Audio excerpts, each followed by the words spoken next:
आक़ा करीम सल्लल्लाहु ताला अलैहि वसल्लम ने इरशाद फरमाया कि सदका निकालने से माल में कमी नहीं होती, बल्कि अल्लाह ताला उस माल में और इजाफ़ा फरमाता है। आज हम सदका निकालने से पीछे हटते हैं ना। हज़रत अब्दुर्रहमान इब्न औफ़ रदी अल्लाह ताला अन्हु आप इरशाद फरमाते हैं कि मैंने इस हदीस को अपनी ज़िंदगी में तजर्बा किया है। मैंने इस हदीस को अपनी ज़िंदगी में तजर्बा किया, आज़माया है।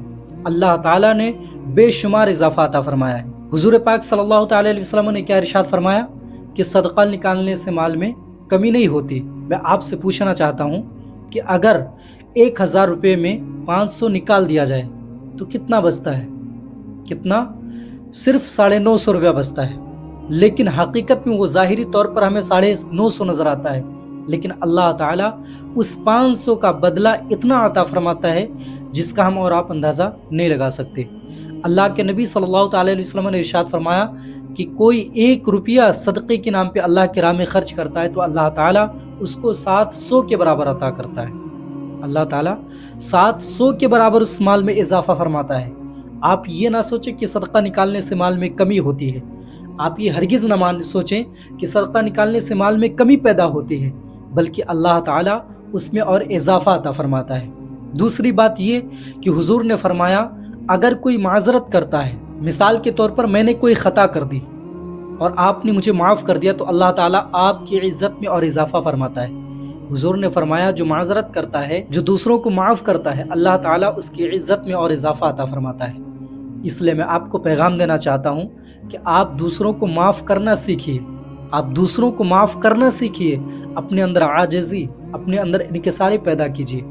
तकब्बुर मत लाइए। तकब्बुर करने से इंसान की ज़िंदगी तबाह बर्बाद हो जाती है। इसलिए आप अपनी ज़िंदगी में घमंड को शामिल ना करें, बल्कि अपने अंदर आजिज़ी पैदा करें, अपने अंदर इनकिसारी पैदा करें, अपने लहजे को नर्म करें।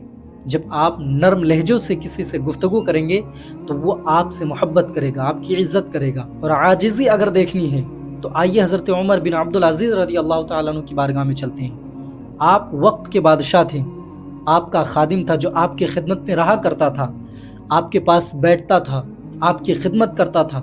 जिस चीज़ की आपको ज़रूरत पड़ती वो खादिम पूरा करता था।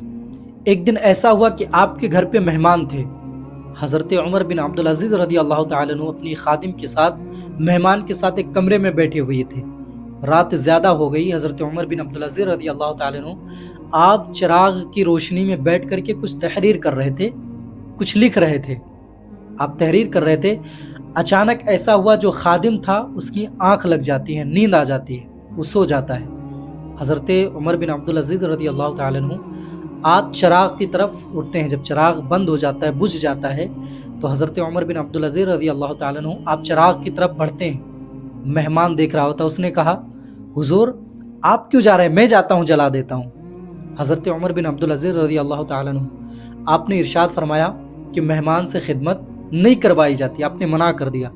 आप चिराग के पास जाने लगते हैं तो मेहमान ने कहा कि खादिम को जगा लीजिए, खादिम तो आपके पास है ना, खादिम को जगा करके उसे हुक्म दे दीजिए कि वो चिराग जला दे। जब इतना कहा हज़रत उमर बिन अब्दुल अज़ीज़ रज़ी अल्लाह ताला अन्हु आप फरमाते हैं कि अभी तो वो सोया है, अभी उसकी आँख लगी और मैं उसे जगा दूँ? अभी उसकी आँख लगी और मैं उसे जगा दूँ?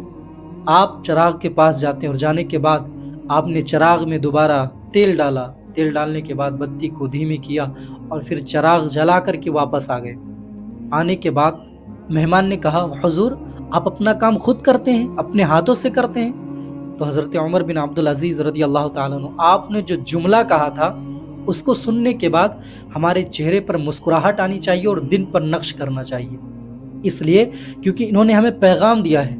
आपने फरमाया कि जब मैं चिराग जलाने गया था तब भी उमर इब्न अब्दुल अज़ीज़ था, और जब चिराग जलाकर वापस आया हूँ तब भी उमर इब्न अब्दुल अज़ीज़ हूँ। यानी मेरी शान में कोई तब्दीली नहीं आई, मेरी इज़्ज़त में कोई कमी नहीं आई। अपने अंदर इनकसारी पैदा करनी चाहिए, अपने अंदर आज़िज़ी लानी चाहिए, अपने लहजे को नरम करना चाहिए, इन बुज़ुर्गों से सीखना चाहिए। हज़रत उमर फ़ारूक रज़ी अल्लाह ताला अन्हु आप इरशाद फरमाते हैं कि नबी के ज़ाहिरी विसाल के 3 दिन के बाद हम बैठे हुए थे कि हज़रत अबू बकर सिद्दीक़ रज़ी अल्लाह ताला अन्हु की बारगाह में 2 या 3 बच्चियाँ आईं।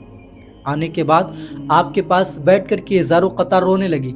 हज़रत अबू बकर सिद्दीक़ रज़ी अल्लाह ताला अन्हु ने ارشاد فرمایا اے بچیوں کیوں رو رہی ہو؟ تو انہوں نے کہا آپ خلیفہ بن چکے ہیں، آپ خلیفہ بن گئے ہیں، اور جب میرے باپ کا انتقال ہوا تھا، میرے والد کا جب سے انتقال ہوا تھا، آپ میرے گھر آتے تھے، بکریوں کا دودھ نکالتے تھے، اسی بکری کا دودھ ہم پیتی تھیں اور اسی کو فروخت کر کے اپنی زندگی کا گزارا کیا کرتے تھے۔ لیکن اب آپ خلیفہ بن چکے ہیں، اب آپ دودھ نکالنے کے لیے میرے گھر نہیں آئیں گے۔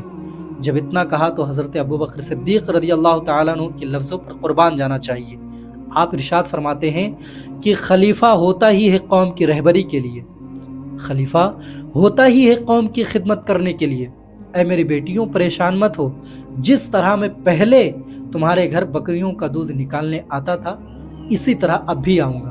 حضرت عمر فاروق اعظم رضی اللہ تعالیٰ عنہ آپ ارشاد فرماتے ہیں کہ میں ہر روز عصر کے بعد دیکھتا ہوں کہ حضرت ابوبکر صدیق اپنے گھر سے نماز عصر کے بعد نکلتے اور ان بچیوں کے گھر پہنچ جایا کرتے۔ یعنی جس طرح حضرت ابوبکر صدیق رضی اللہ تعالیٰ عنہ خلیفہ بننے سے پہلے ان کے گھر جایا کرتے تھے، اسی طریقے سے خلیفہ بننے کے بعد بھی جایا کرتے تھے۔ حضرات یہ ہوتی ہے عاجزی، یہ ہوتی ہے انکساری۔ حضرت سلمان فارسی رضی اللہ تعالیٰ عنہ آپ شعبے کے بادشاہ بن گئے، شعبے کے سلطان بن گئے۔ ایک دن آپ کہیں جانے کے لیے بس اسٹینڈ پہ کھڑے ہوئے تھے، جہاں پر لوگ جمع ہوتے ہیں، گاڑیاں آتی ہیں، بیٹھ کر کے جاتے ہیں، اسے ہم بس اسٹاپ کہتے ہیں۔ وہاں پر حضرت سلمان فارسی رضی اللہ تعالیٰ عنہ سادہ سا لباس پہن کر کے ایک دم نارمل سا آپ وہاں پر کھڑے ہوئے تھے۔ کسی کے یہاں ایک مہمان آیا ہوا تھا، وہ جب بس اسٹینڈ کے پاس پہنچتا ہے تو حضرت سلمان فارسی رضی اللہ تعالیٰ عنہ کو آواز دیتا ہے اور کہتا اے خادم یہاں۔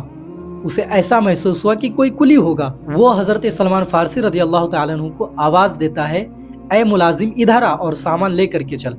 حضرت سلمان فارسی نے یہ نہیں کہا کہ میں اس وقت کا یہاں کا گورنر ہوں، میں یہاں کا بادشاہ ہوں، بلکہ حضرت سلمان فارسی اس شخص کے پاس جاتے ہیں، اس مہمان کے پاس جاتے ہیں، اور جانے کے بعد آپ نے وہ سارا سامان اٹھا کر کے اپنے سر پر رکھا اور اس مہمان کے ساتھ چل دیتے ہیں، ساتھ میں چلتے ہیں۔ لوگوں نے جب دیکھا کہ حضرت سلمان فارسی جو وقت کے گورنر ہیں وہ اپنے سر پر سامان رکھ کر کے کہیں جا رہے ہیں، لوگ پاس میں آتے حضور آپ یہ سامان مجھے دے دیں، میں لے کر کے چلتا ہوں، گورنر صاحب یہ سامان مجھے دے دیں۔ جب وہ شخص سنتا ہے کہ یہ یہاں کے گورنر ہیں، اس نے کہا حضور آپ یہاں کے گورنر ہیں؟ تو حضرت سلمان فارسی نے یہ نہیں کہا کہ میں یہاں کا گورنر ہوں، بلکہ آپ نے فرمایا جس لفظ سے تو نے مجھے پہلے پکارا تھا میں وہی ہوں۔ یہاں کے لوگ دنیا والوں نے مجھے یہاں گورنر کہنا شروع کر دیا ہے، جس لفظ سے تو نے پکارا تھا خادم یہاں، غلام یہاں، میں وہی ہوں، میں غلام ہی خادم ہی ہوں۔ حضرات بس اتنا فرق ہے کہ پہلے میں یہودی کا غلام تھا، اور جب حضور پاک صلی اللہ تعالیٰ علیہ وسلم کا غلام بنا، خادم بنا، تو پھر اللہ تعالیٰ نے مجھے اتنی عزت بخشی کہ یہاں کا امام بنا دیا، اس شعبے کا امام بنا دیا۔ اب میں یہاں کا امام ہوں، گورنر ہوں، لیکن میں اصل میں غلام ہی ہوں، اصل میں خادم ہی ہوں۔ یہ حضرت سلمان فارسی رضی اللہ تعالیٰ عنہ، آپ ان کی زندگی کا مطالعہ تو کریں، اپنے اندر عاجزی پیدا کریں، انکساری پیدا کریں، اپنے اندر کبھی تکبر نہ لائیں۔ حضرت امام غزالی رحمۃ اللہ تعالیٰ علیہ بیان فرماتے ہیں کہ جب تو علم حاصل کر تو اس علم کے درمیان گھمنڈ تکبر کو مت لا۔ جب علم حاصل کرو تو تکبر کو مت لاؤ، اس لیے اپنے اندر تکبر کو مت لائیے، اپنے اندر گھمنڈ کو مت لائیے، ورنہ آپ کی زندگی تباہ کاریوں کی طرف جائے گی، آپ کی زندگی برباد ہونے والی ہے۔ اس لیے آپ اپنے اندر عاجزی لائیے، اپنے اندر انکساری لائیے، اور لوگوں کو معذرت کرنے والا بنیے، لوگوں کو معاف کرنے والا بنیے۔ جب آپ لوگوں کو معاف کرنے والا بنیں گے تو لوگ آپ کے پاس آئے گا، آپ کی عزت کرے گا۔ کیا آپ نے کبھی دیکھا ہے کہ لوگ شیر کی عزت کرتے ہوں؟ آپ نے دیکھا ہے کہ لوگ شیر کی عزت کرتے ہوں؟ جب شیر سامنے آتا ہے تو لوگ اس سے خوف کھاتے ہیں۔ اگر کوئی اپنے اندر تکبر لائے گا، لوگوں کو گری ہوئی نظروں سے دیکھے گا، لوگوں سے سخت لہجے میں بات کرے گا، جب کوئی آپ کے سامنے آئے گا تو آپ کو ایسا محسوس ہوگا کہ وہ آپ کی عزت کر رہا ہے، لیکن حقیقت میں وہ آپ سے ڈر رہا ہوگا، آپ سے وہ ڈر کے باتیں کرے گا، اور حقیقت میں وہ آپ کی برائی کرنے والا ہے، آپ کی تعریف نہیں کرنے والا، آپ کی عزت نہیں کرے گا، کیونکہ لوگ شیر کی عزت نہیں کرتے۔ لوگ عزت اسی کی کرتے ہیں جس کے دل میں نرمی ہوتی ہے، جس کے دل کے اندر محبت ہوتی ہے، جس کے اندر عاجزی، جس کے اندر انکساری ہوتی ہے۔ اس لیے اپنے اندر آپ انکساری پیدا کریے۔